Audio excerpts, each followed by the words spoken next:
Hey, what's up, cats and kittens? And shout out to all my Cerebralites. It's me, the Cerebral Diva, back with another episode of the Daily Dose. And in today's episode, I want to talk about a topic. It's a little bit heavy, but I think it's one that needs to be discussed, especially in today's day and times. And the catalyst for this discussion is actually an article that I read earlier today about a young lady out of South Florida by the name of Miss Campbell. Miss Campbell is a transgendered woman who was acquitted of murder. Um, the young man that she is said to have murdered is named Jackson Marcelin, and by no means do I want to celebrate the death of anyone. And this is not necessarily a celebration of the fact that she was acquitted, but a celebration that she defended herself and the judicial system saw that and worked the way that it was supposed to and worked in her favor. As the story goes, she was being relentlessly pursued by Mr. Marcelin. He was making sexual advances towards her, unwanted sexual advances. And in spite of the fact that she had complained constantly, nothing had been done. So ultimately, those advances led to an altercation where she had to defend herself with a knife and he was stabbed to death after hitting her with a wooden board. She went to jail, and her defense team asserts that had she not been transgendered, this would have been a non-issue. I apologize, you guys. This would have been a non-issue. And I am inclined to agree with the defense's position that if she had been cisgendered, it would have never happened. But in spite of being charged, she wasn't convicted. But we have to go a step further. I mean, if George Zimmerman can shoot Trayvon Martin and be acquitted for murder based on standing your ground, then certainly a transgendered woman has the right to stand her ground when she's being accosted physically, sexually, or in any other capacity. Especially in this day and age of what's called the quote-unquote trans panic defense. You know, we saw another case out of Minneapolis, Minnesota a few years ago with Cece McDonald. I believe Laverne Cox actually produced a documentary called Free Cece, which sort of chronicles the events that led to Cece's arrest and subsequent conviction for murder in Minneapolis. And as that particular story goes, Cece and a group of friends were out minding their own business, being young, having fun, and happened upon a bar where a young man basically was hurling anti-trans slurs at them.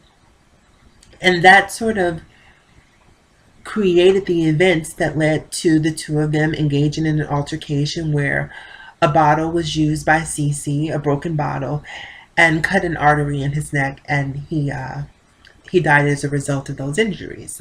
I believe his name, I forget his name. I want to say Dean Schmitz, if I'm not mistaken. So Cece was convicted. She served 2/3 of a 41-month sentence in a male prison. Now, in that particular case, once again, I don't think if she was a cisgendered woman who was being sexually harassed by a guy for whatever reason and happened to come out on the winning end of an altercation, I don't think she would have ever been convicted. But because she was trans, unfortunately, she was convicted. So we're seeing this happen over and over and over again. And even in the case out of New York, there's a young lady by the name of Eon Nettles who was transgendered as well, who was just minding her own business, and because she was attractive and some guy was attracted to her and catcalling her, and when he realized that she was transgendered, he saw fit to murder her senselessly, beat her to death.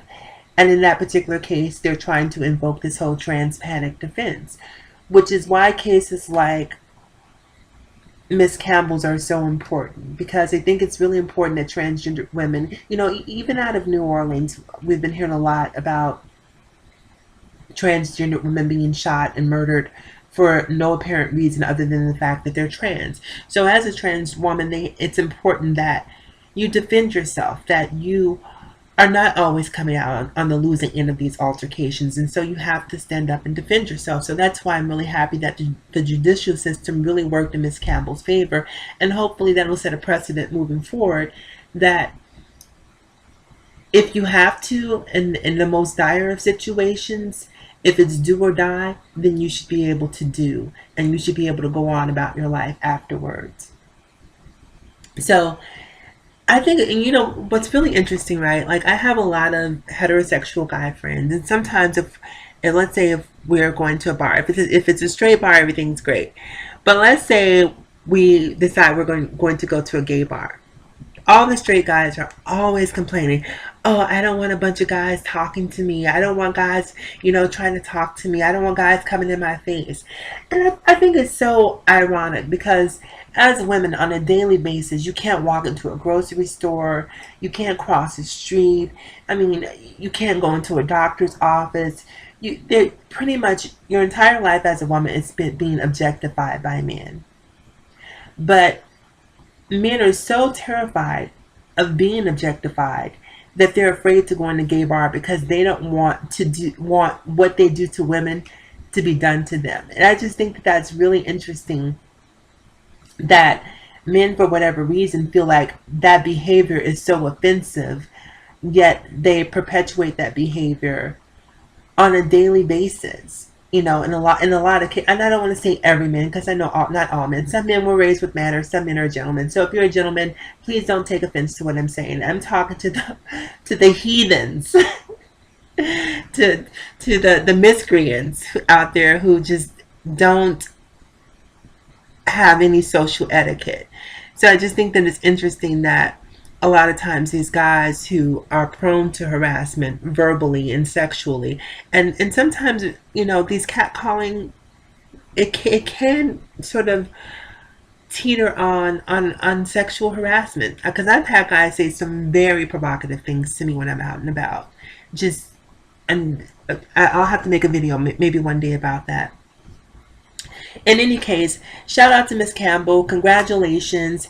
Once again, I hope this sets a precedent and sends a message, not just to people in the trans community, but people in society in general, that trans people are people too.